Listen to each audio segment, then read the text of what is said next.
আসসালামু আলাইকুম ওয়া রাহমাতুল্লাহি ওয়া বারাকাতুহু। আলহামদুলিল্লাহি রাব্বিল আলামিন, আসসালাতু ওয়াসসালামু আলা আশরাফিল আমবিয়া ওয়াল মুরসালিন ওয়া আলা আলিহি ওয়া আহলি বাইতিহি আজমাইন। আন্তর্জাতিক শ্রম দিবস উপলক্ষে বাংলাদেশ শ্রমিক কল্যাণ ফেডারেশন বরিশাল মহানগরীর আয়োজনে আজকে র্যালি পূর্ব সমাবেশের সংগ্রামী সভাপতি বিশিষ্ট শ্রমিক নেতা মাস্টার মিজানুর রহমান, শ্রমিক কল্যাণ ফেডারেশনের বরিশাল মহানগরীর সভাপতি, অনুষ্ঠানের কিছুক্ষণের মধ্যেই প্রধান অতিথি হিসেবে উপস্থিত হবেন বাংলাদেশ শ্রমিক কল্যাণ ফেডারেশনের কেন্দ্রীয় উপদেষ্টা, জামাত ইসলামীর সহকারী সেক্রেটারি জেনারেল, বরিশালের কৃতি সন্তান অ্যাডভোকেট মোয়াজ্জেম হোসেন হেলাল। বিশেষ অতিথি হিসেবে উপস্থিত আছেন শ্রমিক কল্যাণ ফেডারেশনের বরিশাল মহানগরীর অন্যতম উপদেষ্টা, মহানগর জামাত ইসলামীর সম্মানিত সেক্রেটারি মাওলানা মতিউর রহমান সহ সংগ্রামী নেতৃবৃন্দ, সমবেত শ্রমিক ভাইরা। আজকে আমরা জানি 1886 সালে আমেরিকার শিকাগোতে শ্রমিকদের ন্যায্য দাবি আদায়ের জন্য একটি আন্দোলন হয়েছিল। সেই আন্দোলনে মালিক পক্ষের প্ররোচনায় শ্রমিক ভাইদের উপরে নির্বিচারে গুলি করা হয়েছিল। সেখানে অনেক শ্রমিক নিহত হয়েছিল, অনেককে পরবর্তীতে বিচারের নামে প্রহসনের বিচারের মধ্য দিয়ে ফাঁসির কাস্টে ঝুলানো হয়েছিল। সারা দুনিয়ার শ্রমজীবী মানুষেরা এই 1886 সনের এই ঘটনাকে, এই দিনকে স্মরণ রেখে শ্রমিক মেহনতি মানুষের দাবি আদায়ের লক্ষ্যে কর্মসূচি পালন করে আসছে। আন্তর্জাতিক শ্রম দিবস হিসাবে এই দিবসটি পালিত হচ্ছে। সারা দুনিয়ায় এই দিনে সরকারি ছুটি থাকে। সকাল থেকে রাত পর্যন্ত শ্রমজীবী ভাইয়েরা, শ্রমজীবী বোনেরা তাদের দাবি আদায়ের জন্য দিনটি পালন করে মিছিল, মিটিং, নাটক, গল্পর মধ্য দিয়ে এই দিনটি পালন করার চেষ্টা করে। 1886 সন থেকে আজকে 2026 সন, বহু যুগ, বহু বছর, শত বর্ষ পালিত হয়ে গেল। এই শ্রম দিবস পালন করে আমরা কি আজও শ্রমিকদের দাবি ফিরে পেয়েছি? বোঝা গেল শুধু একদিন মিছিল, মিটিং করে এই জাতির শ্রমিক মেহনতি মানুষের দাবি আদায় করা যাবে না। শ্রমিকদের দাবি আদায় করতে হলে শ্রমিক ভাই বোনদেরকে নিয়মিত আন্দোলনের ময়দানে লেগে থাকতে হবে। সংগ্রামী বন্ধুগণ, বাংলাদেশ সহ গোটা বিশ্বকে নান্দনিক ভাবে গড়ে তোলে আমাদের শ্রমিক ভাইরা। এই গোটা পৃথিবীকে সাজিয়ে গুছিয়ে মানুষের বসবাসের উপযোগী হিসেবে গড়ে তোলার কর্মসূচি পালন করে আমাদের শ্রমিক ভাইরা। সাত সকালে ঘুম থেকে জেগে আমার একজন হোটেল শ্রমিক ভাই যদি আটার খামির নিয়ে বসে না যেতেন, সবজির পাত্র নিয়ে কাটাকাটি শুরু না করতেন, রান্না বসিয়ে সুস্বাদু খাবার তৈরি না করতেন, বাংলাদেশের অনেক মালিক বাহাদুরেরা রয়েছে যাদের ঘরে নাস্তা হতো না।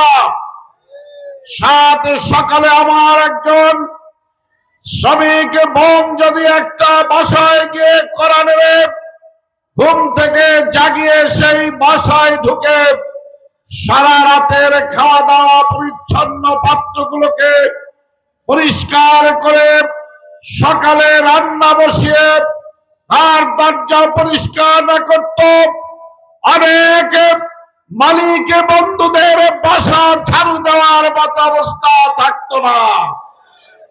জামা কাপড় পরতে হতো নোংরা অবস্থায়, বাসা হয়ে যেত নোংরা।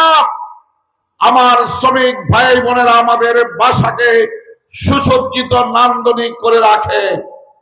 আমার একজন রাজমিস্ত্রি ভাইরা নির্মাণ শ্রমিক, সে যদি এই বড় বড় অট্টালিকাগুলো জীবনের ঝুঁকি নিয়ে এইটার উপর ইট গাঁথার মতো কাজ না করত, 120 তলার উপরে বসে দুনিয়ার দেখার স্বপ্নকেও বাস্তবায়ন করতে পারতেন না। আমার শ্রমিক ভাইরা যদি সকালবেলা উঠে খালি পেটে তার যানবাহনটি নিয়ে রাস্তায় না আসত, তাহলে বহু মানুষই রাস্তায় দাঁড়িয়ে অপেক্ষা করতে থাকতে হতো। সময় অনুযায়ী আপনার অফিসে কর্মে আপনি চলে যেতে পারতেন না। আমরা দেখেছি এই বরিশাল শহরে দুই একবার হয়েছে, আমাদের এই সিটি কর্পোরেশনের পরিচ্ছন্ন কর্মী ভাইয়েরা যখন তাদের দাবি আদায়ের জন্য তারা যখন এই নগরীতে ন্যায্য পাওনার জন্য যখন তারা এখানে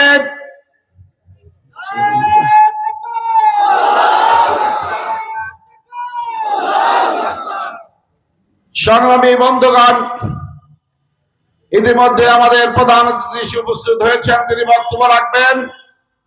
আমি যে কথা বলছিলাম, আমার এই শ্রমিক ভাইয়েরা তার ন্যায্য দাবির জন্য যখন ময়লা ফেলানো বন্ধ করে দিল, এই বরিশাল নগরী ময়লার বাগানে পরিণত হয়ে গিয়েছিল। কোন মালিক এই দুর্গন্ধ থেকে মুক্তি পান নাই। আমাদের শ্রমিক বন্ধুরাই আবার এই শহরকে পরিষ্কার করেছে। সেই শ্রমিকদেরকে বাংলাদেশের স্বাধীনতার 54 বছরে আমরা দেখেছি ক্ষমতায় যাওয়ার সিঁড়ি হিসাবে ব্যবহার করা হয়েছে, কিন্তু কেউই কথা দিয়ে কথা রাখেন নাই। ক্ষমতায় গিয়ে যখন লাল গালিচা বিছানো, এই গালিচার উপর দিয়ে হেঁটে গিয়ে যখন আরামকে দাঁড়ায় বসে গিয়েছেন, তখন আপনারা আমাদের শ্রমিক ভাইদেরকে ভুলে গিয়েছেন। আমাদের ভাইদের সবকে মনে রাখেন নাই, তাদের সাথে দেওয়া আপনাদের প্রতিশ্রুতিকে মনে রাখেন নাই। 24 জুলাই আন্দোলন বাংলাদেশের ছাত্ররা গড়ে তুলল, বাংলাদেশের শ্রমিকরা এই আন্দোলনের ছাত্রদের পরেই তাদের দ্বিতীয় অবস্থান ছিল সব দিক থেকে। যতজন মানুষ জীবন দিয়েছে ছাত্র বন্ধুদের পরেই আমাদের খেটে খাওয়া মেহনতি এই শ্রমিকদের অবদান ছিল সেদিন। এই শ্রমিকদের আন্দোলন যখন ছাত্রদের সাথে একাকার হয়েছিল, তখনই এই স্বৈরাচারী ফ্যাসিবাদী হাসিনা বাংলাদেশ থেকে পালিয়ে যেতে বাধ্য হয়েছিল। আজকে তাই আমরা আহ্বান জানাতে চাই, আসুন সংগ্রামী বন্ধুগণ, শ্রমিক ভাই বোনেরা, আপনাদেরকে যারা ক্ষমতার সিঁড়ি হিসেবে ব্যবহার করে, নিজেরা ওই সিঁড়ি হিসেবে আর ব্যবহার হবেন না। বাংলাদেশে শ্রমিক কল্যাণ ফেডারেশন এমন একটি সমাজ তৈরি করতে চায়, যেই সমাজ মুহাম্মদুর রাসূলুল্লাহ সাল্লাল্লাহু আলাইহি সাল্লাম গোটা দুনিয়ার মানুষের জন্য উপহার দিয়ে গিয়েছিলেন। যে সমাজে শ্রমিক মেহনতি মানুষের কোন ধরনের তার অধিকারের ঘাটতি ছিল না, এই সমাজে অন্যায় অবিচার অত্যাচার এইগুলোর কোন স্থান ছিল না, সেই রকম একটি সমাজ যতদিন পর্যন্ত আমরা এই বাংলাদেশে তৈরি করতে না পারব, ততদিন পর্যন্ত শ্রমিক ভাই বোনেরা তার অধিকার ফিরে পাওয়ার প্রত্যাশা করতে পারেন না। সুতরাং আসুন শ্রমিক কল্যাণ ফেডারেশনের হাতকে শক্তিশালী করে আজকের আমরা একটি সুন্দর সমাজ, ইনসাফের সমাজ, মালিক শ্রমিক ভাই ভাই এই স্লোগানের সমাজে পরিণত করার জন্য শ্রমিক কল্যাণ ফেডারেশনের হাতে আমরা হাত মিলিয়ে আগামীর বাংলাদেশ করার জন্য সিদ্ধান্ত গ্রহণ করি। আমরা সে ধরনের একটি সমাজ তৈরি করতে পারলে বাংলাদেশ হবে পৃথিবীর জন্য একটি উদাহরণীয় দেশ। বাংলাদেশের শ্রমিক মেহনতি মানুষেরা তার অধিকার ফিরে পাবে ইনশাআল্লাহ।